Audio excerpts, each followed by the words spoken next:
Welcome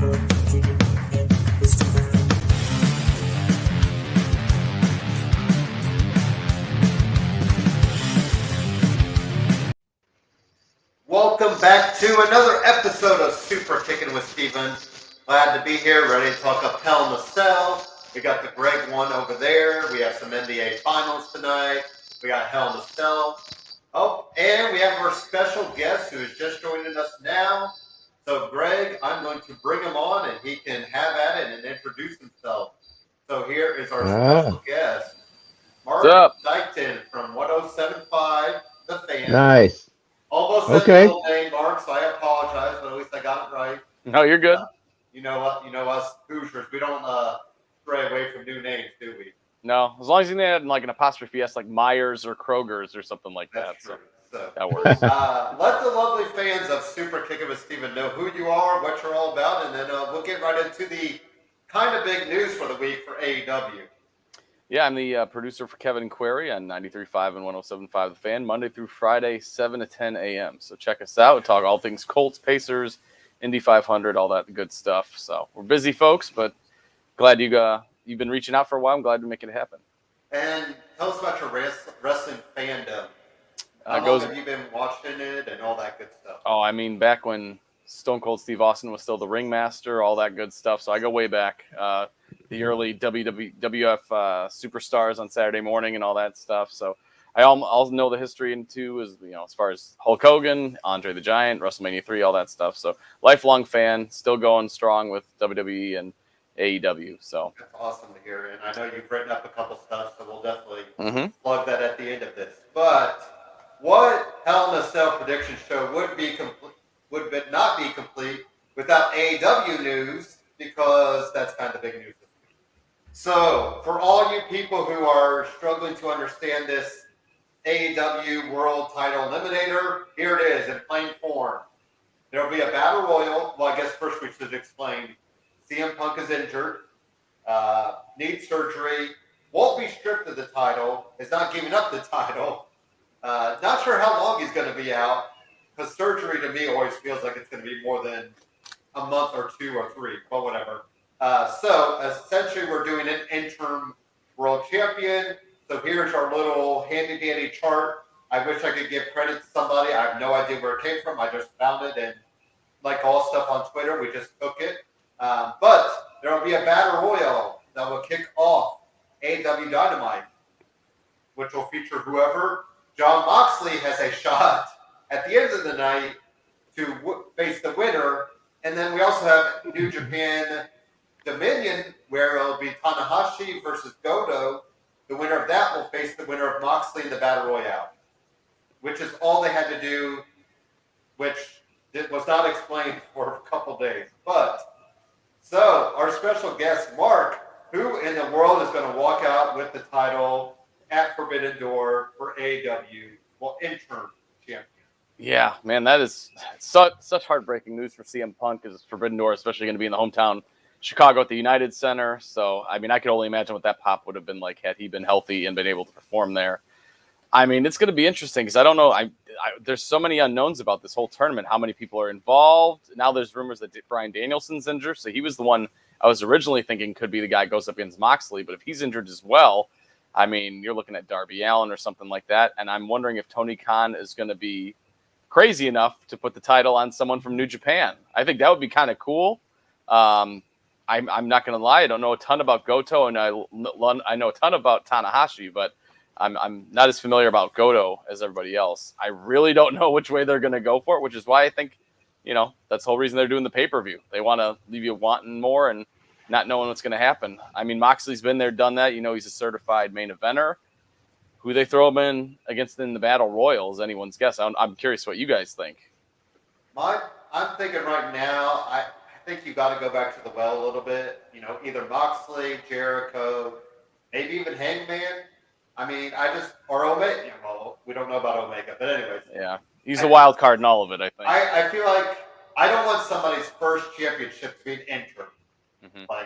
And that's what sucks for CM Punk. It almost feels like the Finn Balor instance way back in the day of SummerSlam, where now, granted, CM Punk's been there, done that technically as world champion, but what a sucky way to start probably his only title run. I don't imagine him getting more than one world title run in AEW. Just as he kept saying, the wheels, those wheels have a lot of tread on them, and so I know Moxley's a safe bet, but at this rate, don't you almost?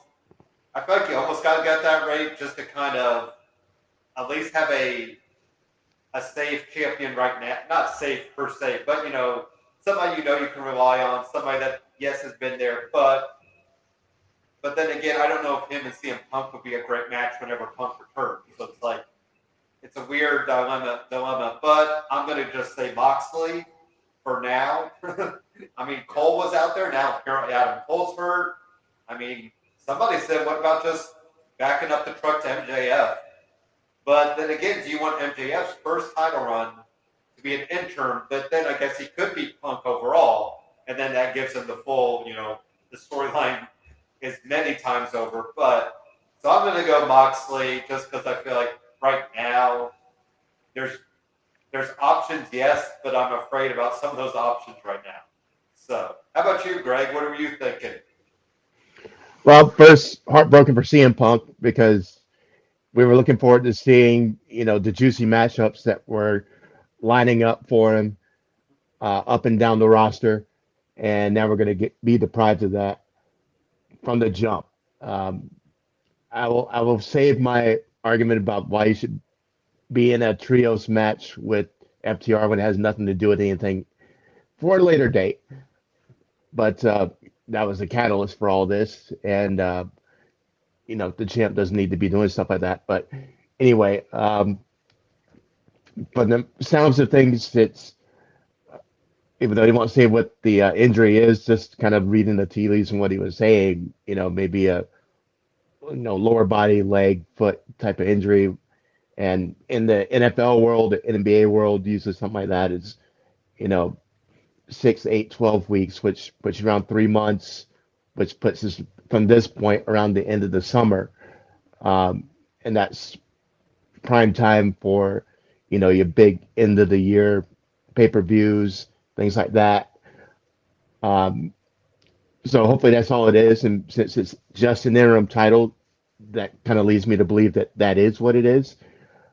So that being said, the AEW side of the tournament's really interesting because Moxley's going to be awesome against anybody, and then who are you going to put in there?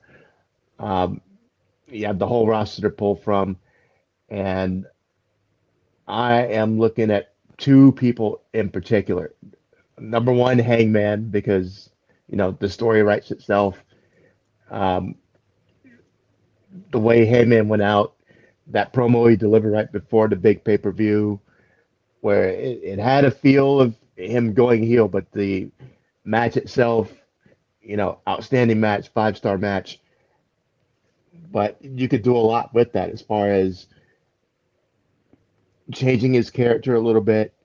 Maybe he is more heelish this time around. Um, I'm going to help myself instead of trying to help everybody else, kind of thing, and come at it with a new attitude and set up an ultimate rematch.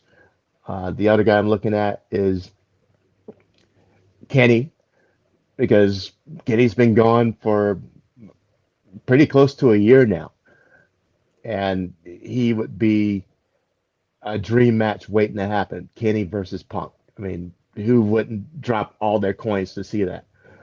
Uh, this seems to be about that time.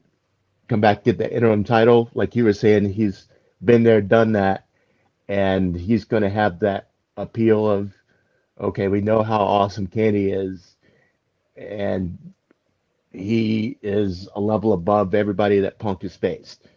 So, you have the legit, can he beat Kenny?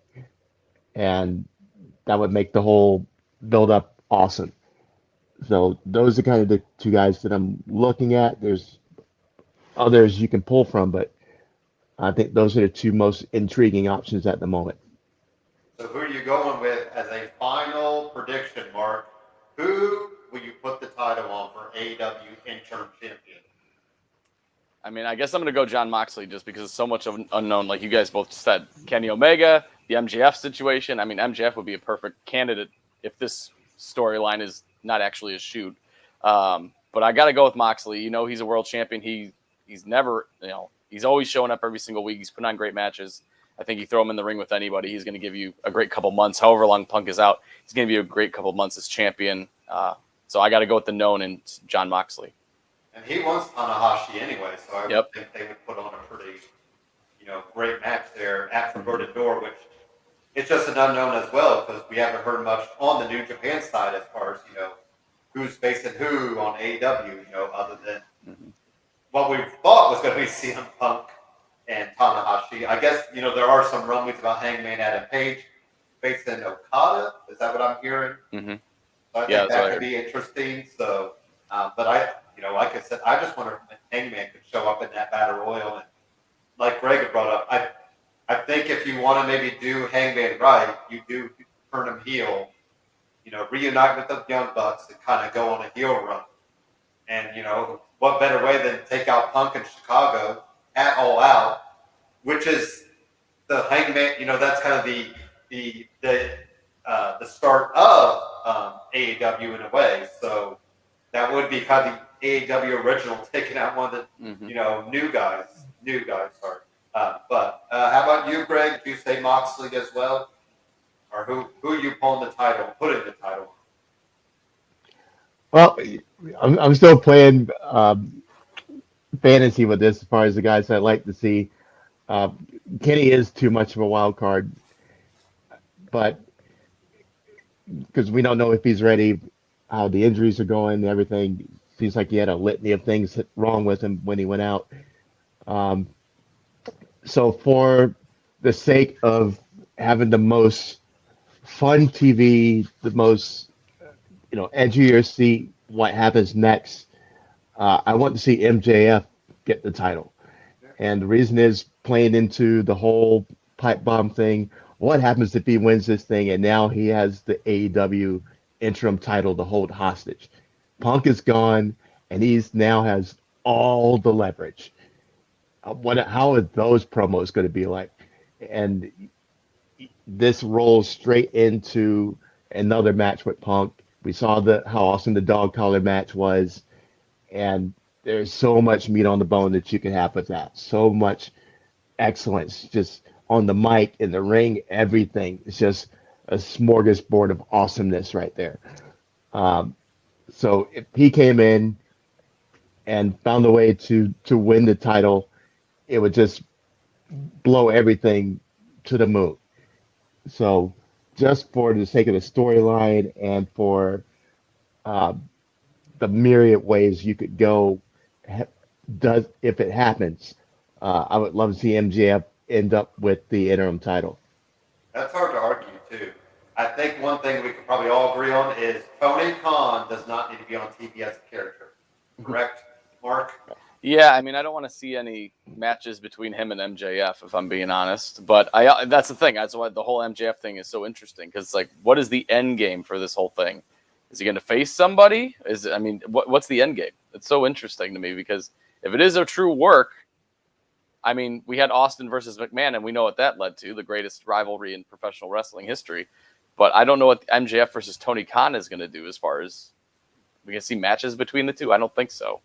Well, I don't, and I feel like Tony Khan is just running on fumes lately. I think it's just, like that last press, media scrum. I mean, some of the stuff he was just ranting about, I was just like, he needs either get some sleep for a week or do something because he was just going off on everything, it felt like. And I mean, that's how he always is, but I feel like it's kind of, I wonder if the pressure is starting to get, I think because if they've taken some of the power away from, the Young Bucks, Omega, Hangman, and if it's all on him, that's quite a bit to ask. I mean, he's still young. I mean, how old is he? He's in his younger, age as well. It's not like he's, been doing this. Like some people call it, it's like, a kid playing with action figures, essentially. Mm-hmm. It's the way that sometimes he tries to book things. So He's got Ring of Honor on his plate now too, so he's trying to figure out Ring of Honor's situation and everything. Which we haven't heard anything about. Right, and there's whole TV deals, the rumors of HBO Max and all that stuff too. So he's got a lot on his plate, that's for sure. I think, you would think over the next year, I think he needs to put some other people in place. Yeah. You know, because right now it just feels like he's trying to do everything, and I don't know. That doesn't seem like a recipe. Now it's been successful so far, but how long, can you sustain that? So, well, I think we're going to leave it at that because I know there's plenty more we can do, but I want to make sure we get these predictions in. Yes, there's always 6 matches, but I'm sure there's plenty we can talk about for our. Let me get this production value.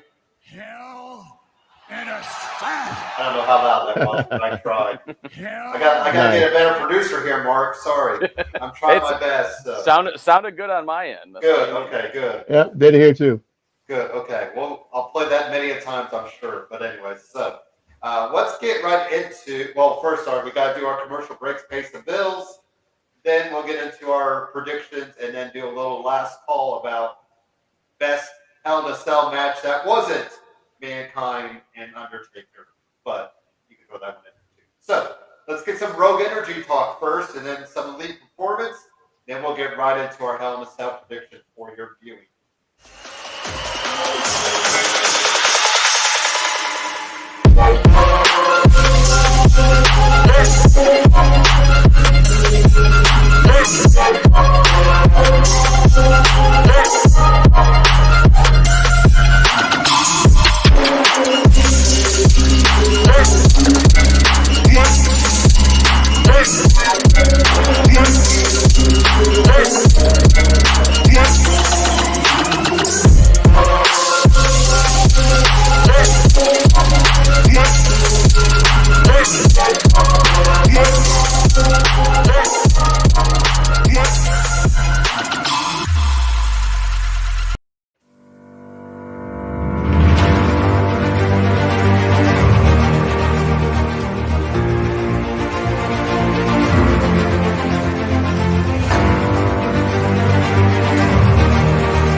Into our Hell in a Cell predictions, which you can catch, of course, on Peacock as a premium live event tonight at 8.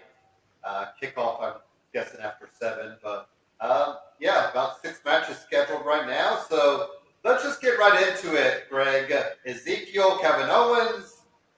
Who are you going with in this one? I'm going to go with Ezekiel because I think the finish is going to be as the match is reaching its climax. Maybe Kevin has the upper hand, and then Elias's old music hits, and look who's on the ramp. It's Elias, and he's so stunned, pun intended, that Elias is up there. He turns around and boom, lights out, and Ezekiel gets the win. There you go. Yeah, I mean, if Sandow needs a job, I mean, he could definitely show up. I'm sure he could easily look like Elias from what I've seen. So, Mark, how are you liking this Ezekiel Kevin Owens feud? And then give us your prediction for this match. I love Kevin Owens so much. He can make anything work, and he's been fantastic in this feud. I have Ezekiel winning. I think this feud continues, and I'm hoping that maybe at SummerSlam or something like that, we get an I Quit match where Kevin Owens is beating Ezekiel within an inch of his life, and he's not going to let him quit until he says he is actually Elias. That would be a great payoff, in my opinion. And that kind of ties everything together, because how much more can you really do with this? Like Greg brought up, unless we could find a doppelganger like Elias. Like I said, Sandow I think would work, if from what I've seen of Sandow. But I just don't know how many legs it's got on it. With how long can you keep playing it up? But I'll go Ezekiel for the 3-person, the mean, Owens is Teflon. I think he could lose 1,000 matches and then probably win a world title contender match and be viable in a contender match. So it's like, I think Kevin Owens is fine. We know he's going to be there. He's already re-signed, so he's there. But yeah, Ezekiel probably needs some sort of win in this regard and, keep the feud going. Next up, how about this one? This is one of those, Greg, I know we had talked about it. I wish this would have been in the cell. I think with the ladies involved, I think with the tag team match, you really could have done something different.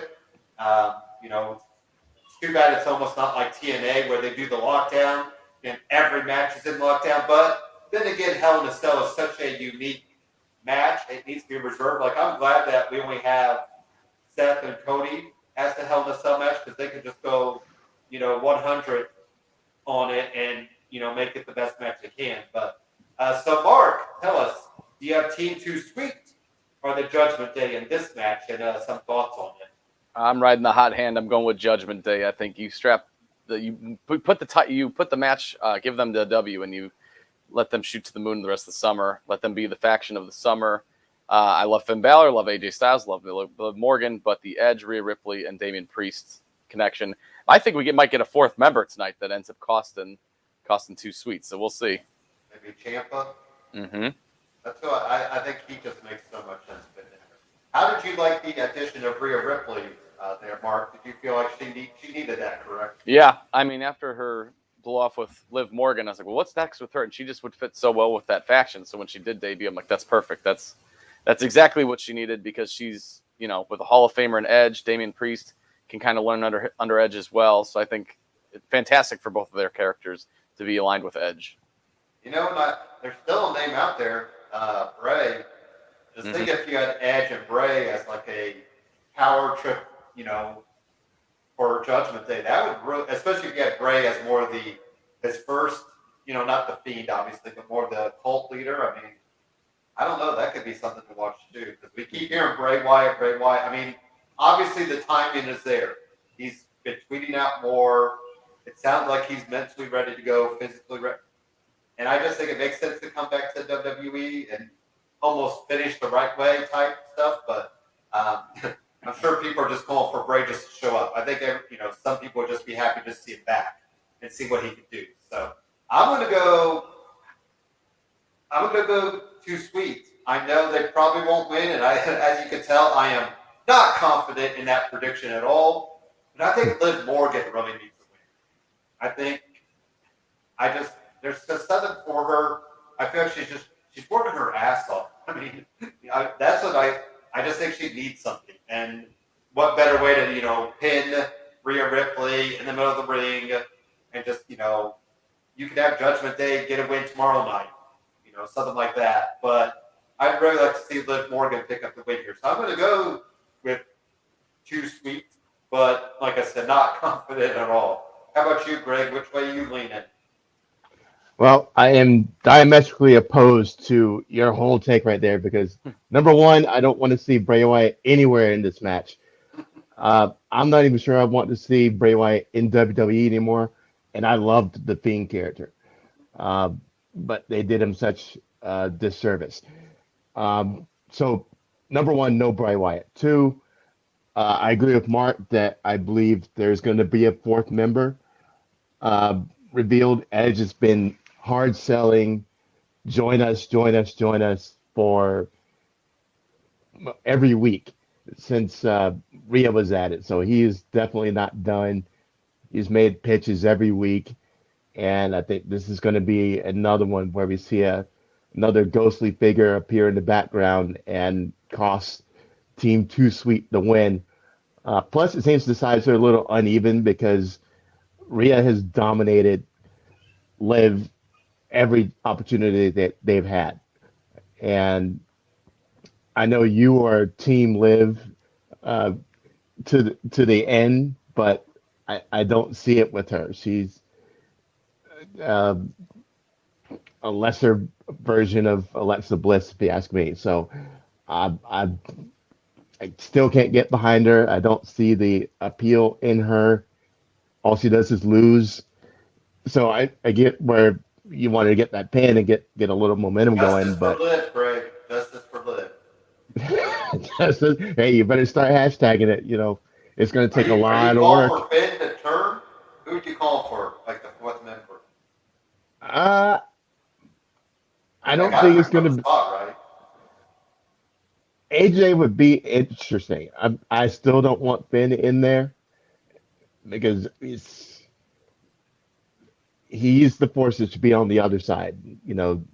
The demon and everything. I know you want the demon to be on the Judgment Day side because it makes sense, but uh, I can't picture Finn going. I can see AJ going be more logical in my brain, but I don't think it's going to be either one of them.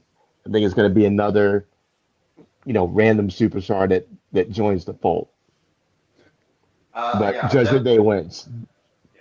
So, yeah, like I said, I'm not going to be surprised at all if the Judgment Day win and a new member. I mean, like you said, Greg, it just feels like Edge is saying it. You have Rhea saying it. You have Damian Priest saying it. I mean, we need to get somebody. I turn towards Finn because I still feel like Finn just needs to turn to really kick. It just feels like he's been running on moment, just kind of on fumes too. Just kind of, treading the motion, treading water, and he's kind of made a little impact with AJ, but I don't know, it's still the same old Finn. It just doesn't feel like there's anything really, not that he's had much special about him since what NXT days. I mean, honestly, so. But. Yeah. All right. Next up, how about this one? Bobby Lashley in a handicap match against Omos and MVP. Mark, who do you got in this one, and how do you like Omos with MVP? I mean, Omos definitely needs MVP just because, MVP's been there, done that. He can be the mouthpiece for him. But I hope this is the end of this feud. I hope Bobby Lashley wins, and then he's actually put into a main event picture because he can move on from this feud. What they do with Omos after this, I have no idea. But, if he's got MVP as a mouthpiece, then it elevates his level a little bit more, but he's still got to work on his in-ring work. And aside from just being a big guy who just smashes people, I'm not sure how long that's going to last. But I have Bobby Lashley winning and them going their separate ways after this. Well, it's interesting. That's what we've been talking about a lot with, Omos. What's next? And I feel like they're on a plateau with him. Yes, you added MVP, but he keeps losing against Lashley. So what was the point of, other than maybe you're going to wait down the road? Maybe he does. Maybe he just has an impact at Money in the Bank. I don't think he wins Money in the Bank, but at least puts on a good showing. But yeah, this should be all Lashley. Even if he just pins MVP in the match, that's fine. I'm going Lashley, and like you said, Mark, I think Lashley needs to move on. He's just too good to kind of be. Because I don't feel like this has helped anything for Almost, sorry. It's helped Lashley, but it hasn't really helped the other way. So, Greg, are you on 3 for 3 with us and Lashley, or are you going to go the other way? No, I'm with you on 3 for 3. It's even like you say, I think he's going to end up pinning MVP.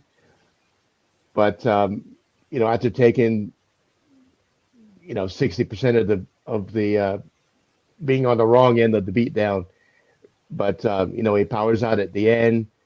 It incapacitates the Omos and hurt lock on MVP, game over, and then like you said, move Lashley on to bigger, better things, and almost can find some mid card action somewhere, or maybe they just take him off TV for a little bit, just to give him more seasoning because he's still very raw. He can be a lot better than he is, but everything around across the board needs some work as far as his in ring, his mic, and I know his having MVP there is to take care of that problem, but eventually he still needs to learn to speak for himself. So. Yeah, so you can. We had AJ with him for what, almost 6-7 months. Right. So I don't know. I mean, like I said, I thought if you would have given him the Andre the Giant, battle royal win. That could have been kind of a stepping stone for him, but they didn't give him that, and now he's just done. He's just kind of there. So it should be like we said. I think one of the next steps for him in that regard. How about this one? I think this one's kind of under the radar, and it kind of sucks because Ali is from Chicago, where Hell in a Cell is tonight, so he's probably going to get killed. But I will start first. You know what? I'm gonna throw it out. I think Ali needs to win, and I'm gonna pick Ali to win, which means he won't. But hey, why not? So we're not getting paid to do this, so I can make as many wrong predictions as I want. But I do like the feud with Theory. I wonder if Theory's kind of lost something without Vince kind of back there, but that's kind of why I wonder if Ali will win. And that also, especially if you maybe bring Vince, kind of in the fold, you can kind of tease that tension between, Ali and Vince, because we know that probably was there anyway. So I'm going to say we get a new United States champion and let Ali carry it for a little bit of time. How about you, Mark? What do you think with this one? I'm saying Vince McMahon is going to stick with his guy Theory, even though he took his first name. I mean, he wasn't on TV with him for months leading up to WrestleMania to have him lose to Mustafa Ali, and we know how usually baby faces fare in their hometown. So I'm going to go with Theory. I think they like their heel champions anyway. They do a lot more with them, so I think Theory retains. And sorry, I meant Vince would stay with Theory. Sorry, I wasn't clear with that, but I think Theory. I don't know. What do you think, Mark? Has he lost anything since Vince hasn't really been on TV as much? I think a little bit, but I also don't know how much Vince actually added to it. Like, I think the whole McAfee thing was great, but then obviously Vince fought McAfee right after. I guess fought whatever that was actually that we saw, and so I kind of took the luster off of it anyway. But I think Theory's great in the ring. I think he can definitely be a future star in here, so I think you keep the title on him. And Ali, I think they're still trying to figure out what's actually going on. He was off TV for so long, up until just a little while ago. So I think they're still like, well, we got Theory. He was just in a WrestleMania match. We can keep the title on him throughout the at least up to Money in the Bank. And I would assume we'll probably go Theory and Cena. I mean, if that's the case, then you got to. I wonder if you got to keep the title on Theory. But then again, I don't know, which way to go with that. But Cena's out there. I think he's coming back sooner rather than later. And it just makes a lot of sense if you have Fury, kind of punking out the U.S. title. You have John Cena to the rescue to do that. But Greg, which way are you going, Fury or Ali here? This whole rivalry, if you want to call it that, it's been so disjointed and so horrible to watch. I agree with you guys that this is not the opponent that he's going to lose to. So definitely taking Theory. He's been money on screen, and people are getting behind him. Whether they're cheering him or booing him, he's getting the reaction, and he's really playing his character really, really well. He's been fun to me to watch. Like I said, this storyline has been horrible, and it's an entry point for Ali to get back to having good matches, legitimate matches. So maybe this is one that puts him on the map, but I don't think this one is going to get him the title. That is what I wonder too. I wonder if this could be maybe like our match of the night, just because you feel like it's two guys that really want to prove something, and it is flying under the radar, I think, a little bit. So I'll be curious to see how they kind of up the game and maybe nice hometown pop for Ali being home in Chicago. Next up, Raw Women's Champion Bianca Belair versus Asuka versus Becky Lynch. Triple threat match. This is another one you could have thrown in the cell. I think that would have been something to see, but you didn't. So we're not going to get in the cell. But Greg, are you going for your girl Asuka in this match? And this, man. I love it with my hot Asian girlfriend's finally back. This is not again the best storyline. I get what they're doing, but Becky's had her moment in the sun, and the back and forth with her and Bianca's pretty much has run its course by now. but you added extra element by making it a triple threat, having Asuka in the mix. And I love Bianca, and there's still a lot of work for her to do. But there's nothing to say she can't, drop the belt now and get it back at SummerSlam or, the latter year pay-per-views. So it would be a great welcome back for Asuka for her to find a way to win. And I am going to go with my girlfriend because she would be disappointed with me if I didn't. So, Team Asuka all the way, baby. Let's get it. Well, there you go, Mark. He's going Team Asuka. Which way are you going? I would love to see Bianca Belair against Asuka one-on-one in the near future. I think we'll get that. However, I think Bianca retains and walks out of there with her championship. Yeah, I feel like the way I'm seeing it, Bianca and Asuka Money in the Bank, and then you go full circle, Bianca and Becky. And what if you just have Bianca beat Becky in 25 seconds at SummerSlam, just to kind of really write the story there. But I'm going all Bianca. I think, Asuka and Becky kind of cancel each other out in a way, and Bianca picks the win, she might KOT both of them. She's pretty darn strong. So I can see her kind of doing, and, it's not like Asuka and Becky. I mean, hell, Becky looks even better, even lighter now than she did pre-baby. So that's kind of crazy to think. But I kind of want to see a good old kiss of death to both of them, just to see that, visual in the, or not in the cell, sorry. It should have been in the cell, just kind of given that. But Hey, you're talking about full circle, though. I mean, Money in the Bank is where Asuka and Becky had the belt exchange, more or less. So, you want Asuka to overcome Becky there? Exactly. It could happen right there. You could do that too, yeah. Either way. So at the glorious MGM Grand, not the Allegiant Stadium as we've heard before, but more intimate, as they kept calling it, more intimate venue. So, yeah. It is much more intimate. I saw Aerosmith in the MGM Grand Theater. Oh wow! And it still packs in quite a few people, but it is a lot more close. So yeah, for sure. And finally, we get our Hell in a Cell match. Seth freaking Rollins, Cody Rhodes. The rumor mill is a buzzing that Cody is possibly hurt. Still going to do the match. I think that's kind of the good thing about Hell in a Cell. Technically, even if Cody wins, you could write him off in a way if he needs to go get better. Or if Seth wins, then you can write off Cody as well. So this is kind of the best case scenario in a way. If Cody is legit hurt and needs some time off, because he can win or lose and still be written off. But I have my Throne Breaker shirt on. Obviously, that's very telling in this match. So I will say I'm going with Cody. I think Seth Rollins is Teflon as well. I think he could take some losses. I would still like to see Seth pick up some wins eventually, but I'm not sure if this is the time right now. So I'm going to go team with Cody Rhodes here for the win. How about you, Mark?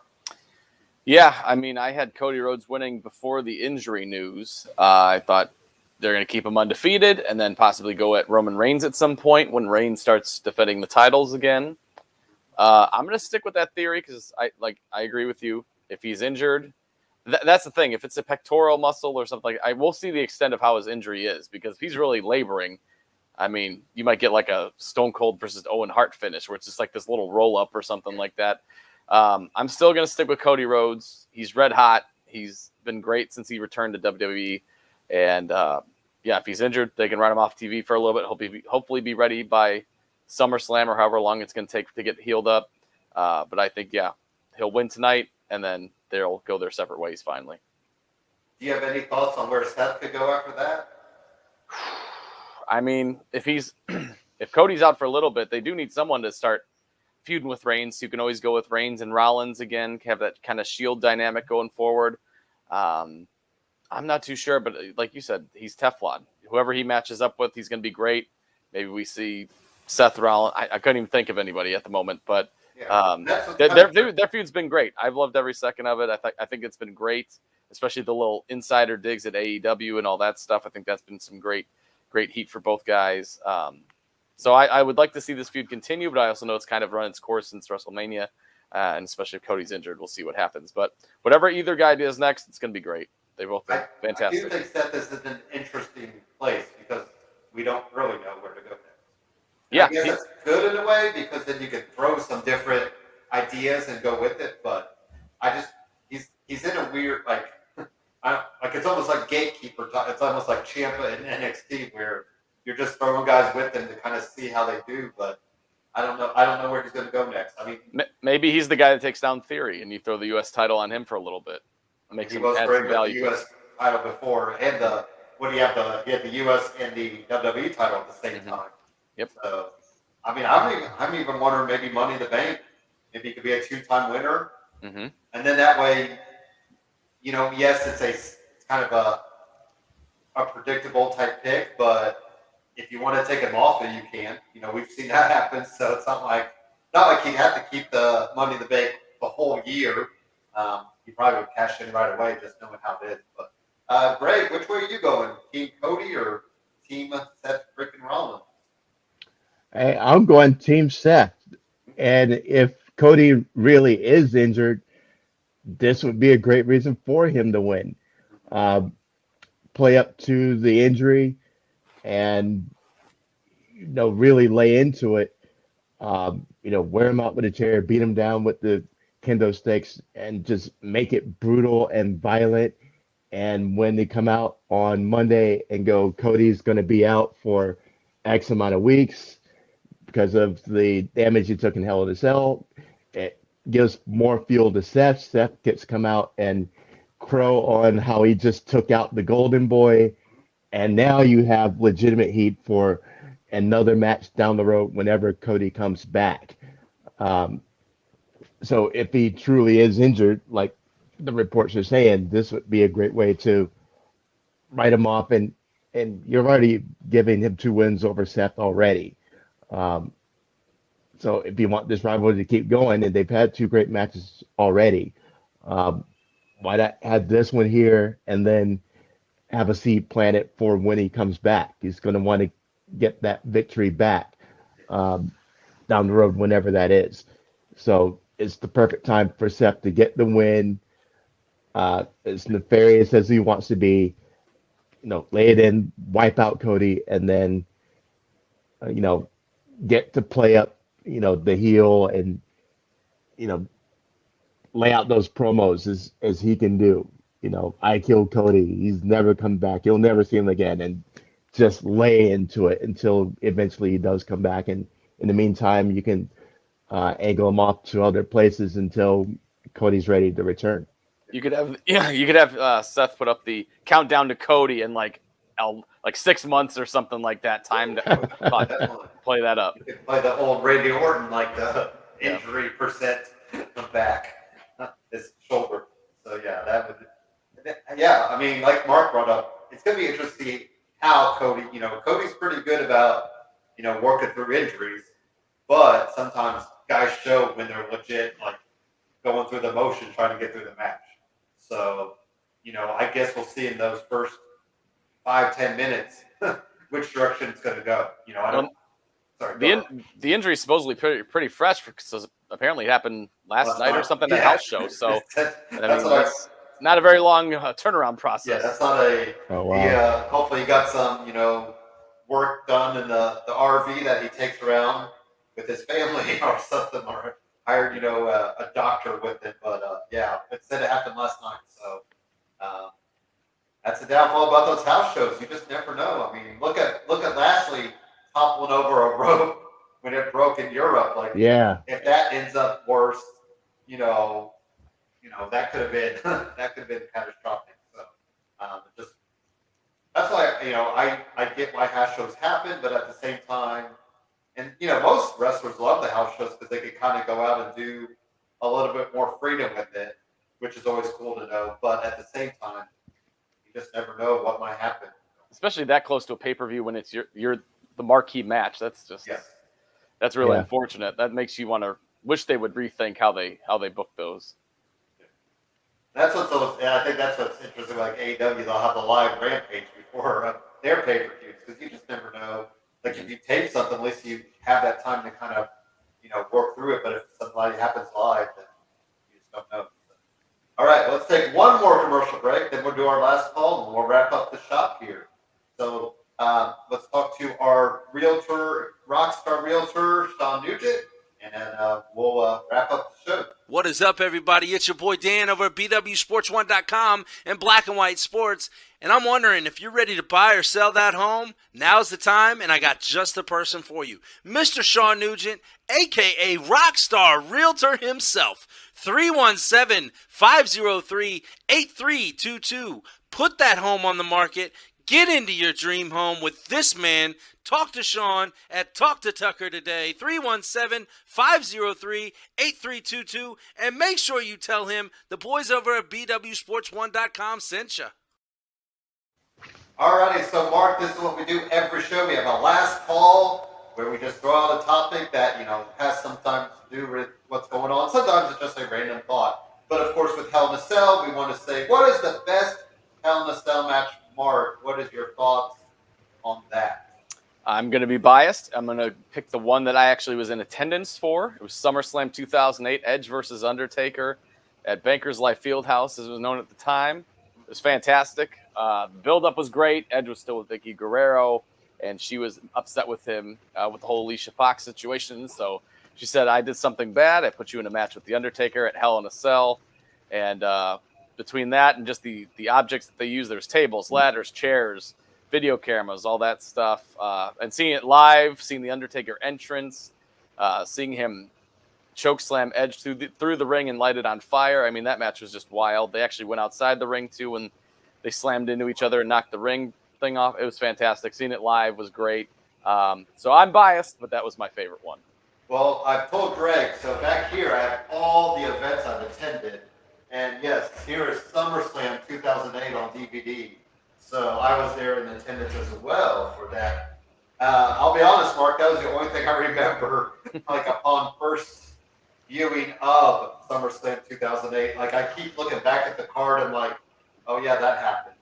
Like the only thing I really remember was Hell in a Cell match. Matt Hardy versus Mark Henry for the ECW championship for like 3 minutes. That's another one. I think I thought Jericho and Michaels did something. Yeah, that was when Jericho punched Shawn Michaels' wife in the face. Yes. Shawn was supposedly retired. Yeah. Yes. So there you go. Some fond memories of SummerSlam, which actually has Maria on the cover, which is kind of cool. So there you go. We also had, was it Cena versus Batista for the first time? That was a good one. That was a solid match. CM Punk and JBL for the World Heavyweight.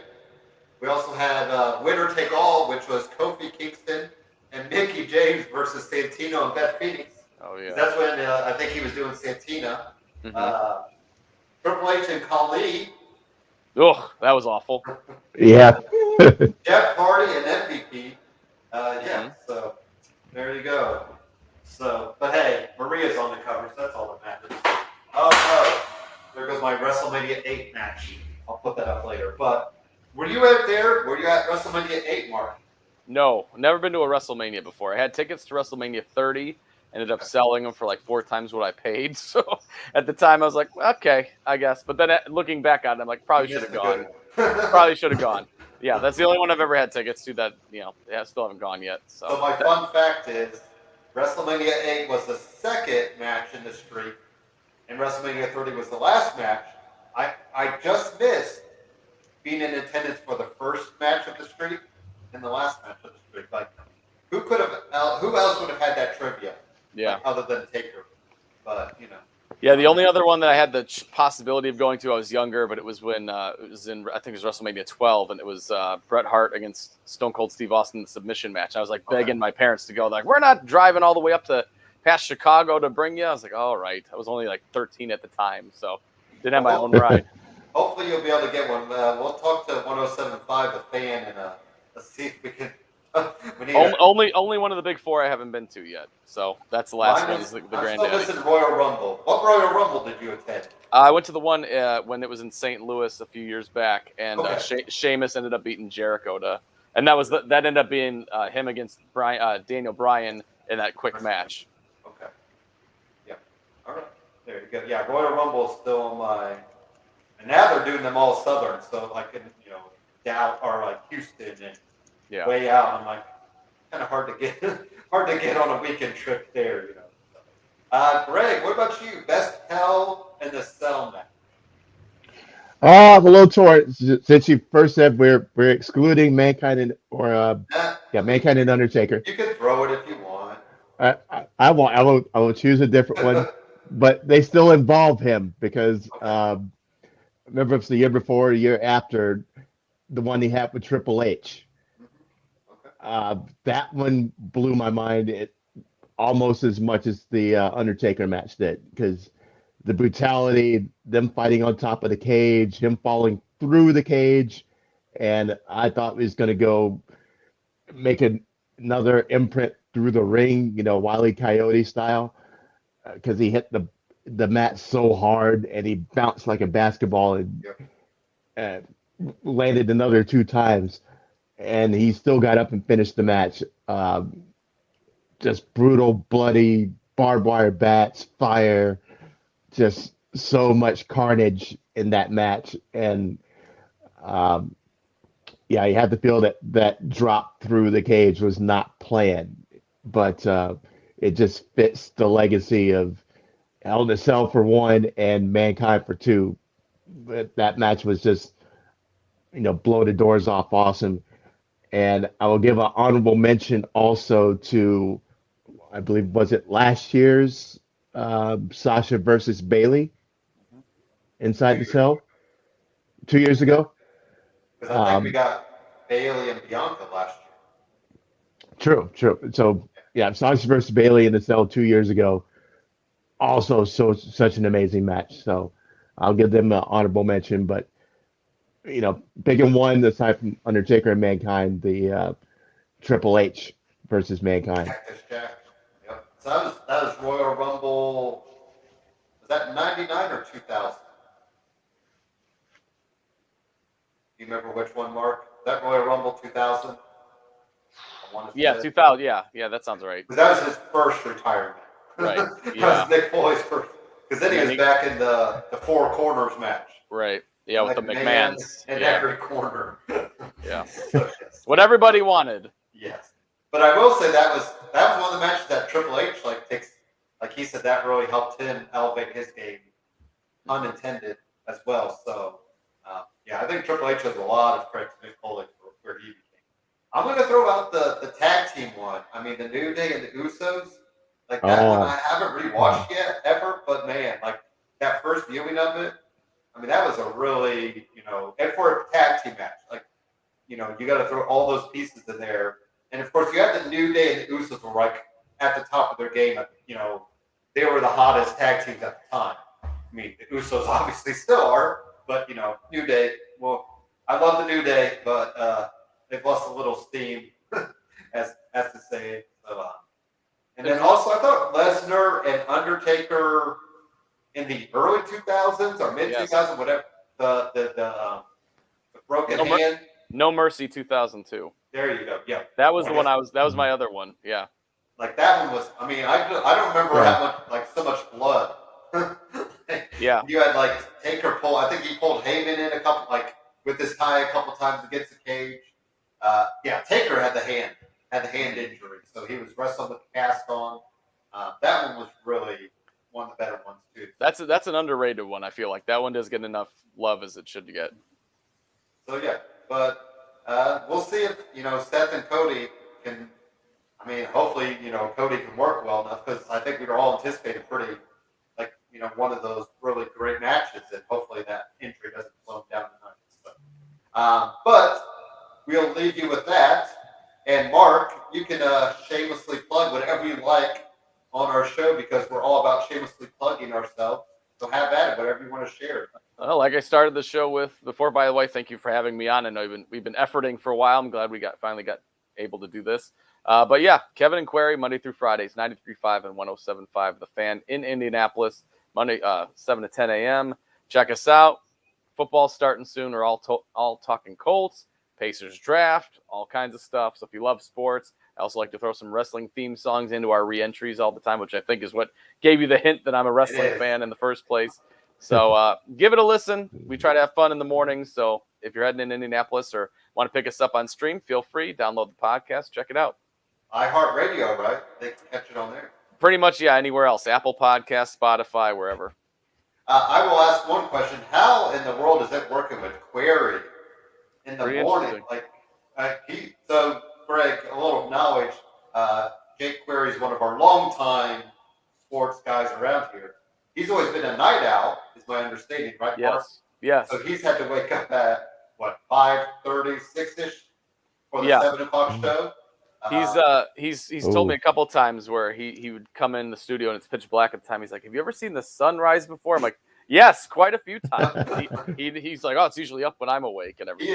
He is a day sleeper, but he still gets in the gym, right? And he was just doing the IndyCar race over the weekend in Detroit, and he left Friday after our show to go to Canada. And he was texting me and Kevin Bowen on our group chat, and he was sending us that he spent like $30 on potato chips that he wants us to try on the show on Monday. So we'll see what those are. There we go. Nice.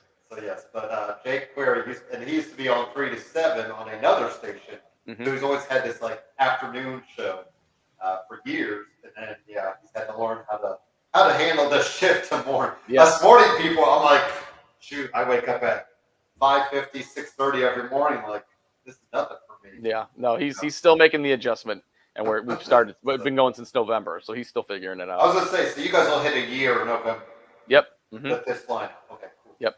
I'm sure that'll be a fun lively show to celebrate the year of that stuff. And we do have Night at the Fan Cave. I'll throw that out there. We have that going on. It's the night before the NBA draft.